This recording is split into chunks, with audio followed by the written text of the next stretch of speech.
수험생 여러분 안녕하세요. 상크유자스입니다. 25년도 대학 편입 이제 세종대학교 모집 요강이 나왔기 때문에 제가 간단하게 설명을 드릴게요. 올해 시험 보시는 분들도 참고하시고요. 그리고 내년 시험을 준비하시는 초시생분들도 참고해 보시면 좋을 것 같습니다. 자, 일단 원서 접수 날짜 12월 16일 오전 10시부터 월요일 오전 10시부터 12월 19일 목요일 5시까지. 원서 접수를 보통 날짜를 체크 안 하시는 분들 종종 계세요. 그래서 본인이 지원하는 학교 한해서는 원서 접수 반드시 플래너에 적어 놓고요. 놓치지 않게 유의해 주시고요. 그 다음에 서류 제출 보시면은 필답고사 어떤 성적 기준 5배수에 하나여 서류를 제출한다. 그러니까 5배수를 뽑는다는 거죠. 1월 8일 수요일부터 1월 9일 목요일까지. 그리고 시험 날짜. 자, 인문계열은 1월 4일 토요일이고요. 그리고 오전 10시부터 11시 40분 100분이고 이제 자연계는 이제 시간이 좀 다르죠. 이제 아무래도 올해 시험 보시는 분들과 내년 시험 보시는 분들은 이제 뽑는 인원이 좀 궁금하실 거예요. 자, 보시면은 이렇게 일반 그리고 학사 이렇게 나뉘는데요.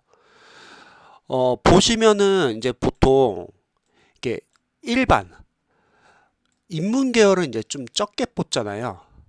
그래도 이제 보통 편입이 좋은 점은 뭐냐면 어쨌든 복수 지원이 가능하기 때문에 보통 학교에 이제 여러 학교를 지원한다고 하면은 다가망 하시는 분들이 많이 계세요. 한 학교만 합격하는 게 아니라 만약에 9개 학교를 다 지원했어요. 저 같은 경우도 9개 학교를 다 지원했는데 거의 8개 학교 이상은 다 붙었거든요. 근데 문제는 뭐냐면 한 학교만 결국 최종 합격한다는 거예요. 그럼 나머지 학교는 다 예비가 뜬다는 거죠. 그래서 뽑는 인원이 너무 적다고 해서 혹시 영어 좀 어느 정도 실력이 있으신 분들이 너무 겁먹을 필요는 없다는 거예요. 보통 이제 잘하는 학생들은 한 학교만 붙는 게 아니라 여러 학교를 같이 붙기 때문에 보통 예비가 뜰 수밖에 없습니다. 그리고 학사 편입 하시는 분들은 이제 뭐 일반 편입이 많이 뽑는 과도 있을 거고 아니면 학사 편입이 더 많이 뽑는 과도 있을 거고 일반 편입은 안 뽑는데 뭐 학사 편입만 이제 뽑는 과도 있을 텐데 어쨌든 학사가 유리하냐 일반 유리하냐 했을 때 학사가 유리한 이유는 경쟁률을 보고서 학교별로 일반 편입 또는 학사 편입 선택할 수 있다는 것만으로도 편입 인원을 적게 뽑는 요즘 같은 시험에서는 상당히 그것도 이점이라는 거예요. 그래서 만약 본인이 학사를 준비했는데 일반 편입이 더 많이 뽑거나 일반 편입이 학사에 비해서 훨씬 많이 뽑아. 그러면 뭐 일반 편입을 생각할 수도 있다는 거죠. 하지만 일반 편입을 이제 지원하시는 분들은 일반 편입끼리 편입생분들끼리 이제 경쟁하기 때문에 상당히 치열하다는 거죠. 보통 학사가 일반보다 약간 점수가 좀 낮을 수 있는 게 학사 편입은 어쨌든 학은제도 해야 하기 때문에 영어나 수학에 공부할 수 있는 시간이 좀 한정되어 있잖아요. 그런 측면이 있다는 거죠. 그래서 보통 편입을 다시 재도전하는 재수생분들은 일반 편입을 보통 재도전 안 하고 보통 다시 학사 편입으로 돌려서 한다는 거죠. 자, 그래서 인원들 보시면은 이제 뽑는 인원들이 이렇게 쭉 보이실 거고요. 컴퓨터공학과 19명 많이 뽑죠. 거의 한 명 아니고서는 2명 이상 이제 뽑는다. 그러면 여러분들이 한번 실력이 된다. 그러면 지원할 수 있습니다. 너무 걱정하지 마세요. 왜냐면 보통 한 학교만 합격하는 게 아니라 합격생분들은 여러 학교를 합격하기 때문에 그만큼 예비가 뜬다.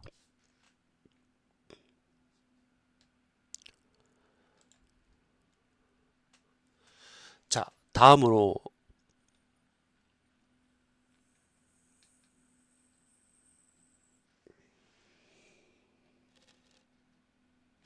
이거 전형식 유의사항 할 때 모든 제출 서류는 1월 1일 수요일 이후 어떤 이런 발급된 증명서 원본을 제출한다. 보통 증명서 원본 같은 거 뽑을 때 동사무소에서 뽑으면 원본이 나오긴 하거든요. 참고해 주시고요.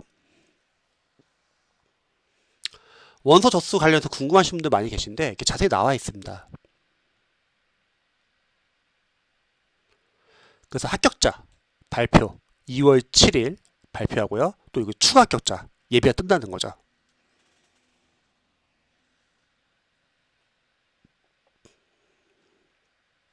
그 다음에 전형 방법 한번 볼까요? 인문, 영어 100%, 100분, 총 200점이고요. 60문항.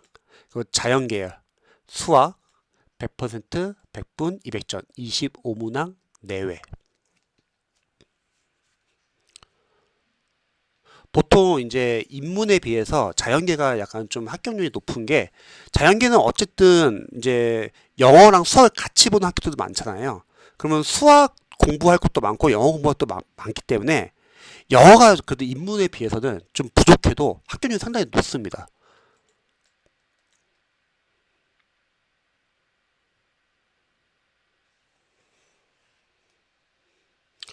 자, 이제 세부 전형 및 제출 서류 안내에서 일반 편입학.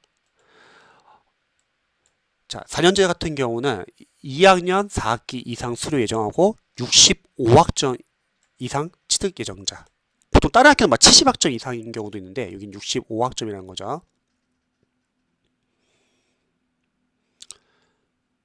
그리고 제출 서류도 보시면은 보통 뭐 성적 증명서 그리고 수료 예정 증명서 이런 거 준비하시면 되고요.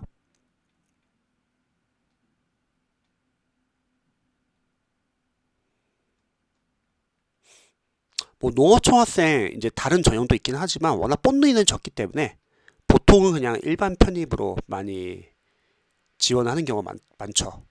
그런데 만약에 자격 조건이 돼요. 그럼 보시면은 인원 보시면요. 이게 가끔씩 이게 농어총학생 뭐 한 명 뽑는다. 뭐 한 명 뽑는다. 아니면 뭐 특성화고급 졸업자.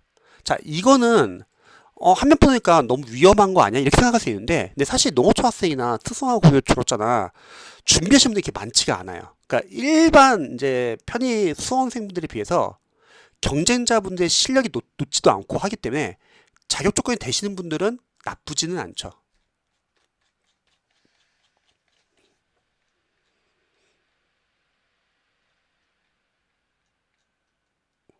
그리고 뭐 특성화고급 졸업자.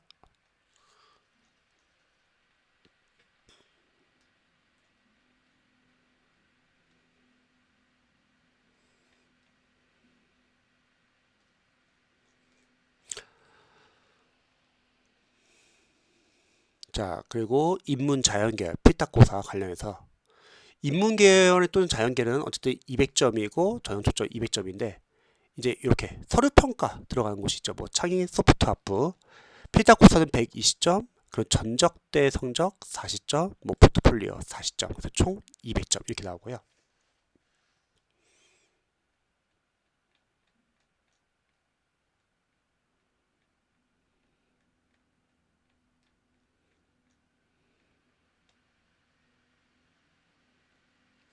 자, 전형료 한번 볼까요? 인문 자연은 64,500원, 창의 소프트 학부는 84,500원, 예체능은 124,500원. 자, 요거 관련해서 보통 이제 올해 시험 보시는 분 말고 이제 내년 준비하시는 선수분들 중에서 이런 경우 있죠. 저는 경원 삼아서 한번 원서 한번 내보고 현장 가보고 싶습니다. 아, 그런 분들은 저는 생각했을 때는 그냥 이거 전형료 내지 마시고요. 시험 보지 마시고 본인이 제일 가고 싶은 학교 한 학교만 딱 정해가지고요. 시험 당일날 아침에 한번 가보세요. 그래서 이렇게 많은 학생들이 이 학교를 목표로 열심히 공부를 했고 이렇게 시험 보러 오는구나 이 정도만. 원서 비용이 워낙 비싸잖아요. 그래서 저는 생각했을 때 이 원서 비용은 어떤 경험으로서 아직 실력이 안 되는데 보는 것보다는 그냥 원서 비용 아껴가지고 내년 시험 준비할 때 뭐 독서실 비용이나 아니면 뭐 프리패스 비용이나 아니면은 뭐 생활비나 뭐 먹는 거나 교재비로 좀 활용하시면 좋을 것 같습니다.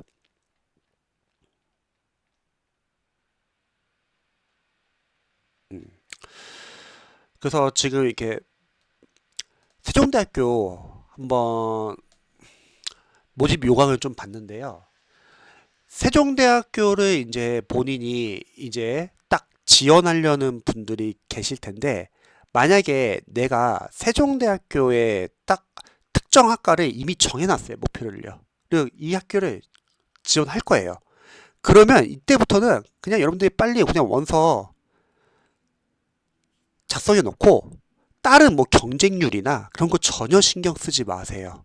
그리고 남은 기간 동안에 우선순위 둬가지고 각 영역별로 내가 어떤 점이 부족한지를 체크하고 그 부분을 보완하기 위해서 노력하면 됩니다. 종종 수험생들 중에서 막 경쟁률이 얼마다, 작년 합격 컷은 얼마다 이런 거 막 고민하는데, 작년 합격 컷은 전혀 의미가 없는 게 어차피 올해 같은 학교 같은 학과 학생들끼리 경쟁하기 때문에 그분들의 실력이 중요하고 당일날 컨디션, 운, 또 본인이 시험 보면서 실수 줄이는 거 이런 게 중요하기 때문에 작년 데이터는 그게 중요하지는 않아요. 또 뽑는 인원도 중요할 거고요. 그래서 다른 거 신경 쓰지 마시고 오직 선택과 집중하시기 바랍니다. 영상 봐주셔서 감사합니다.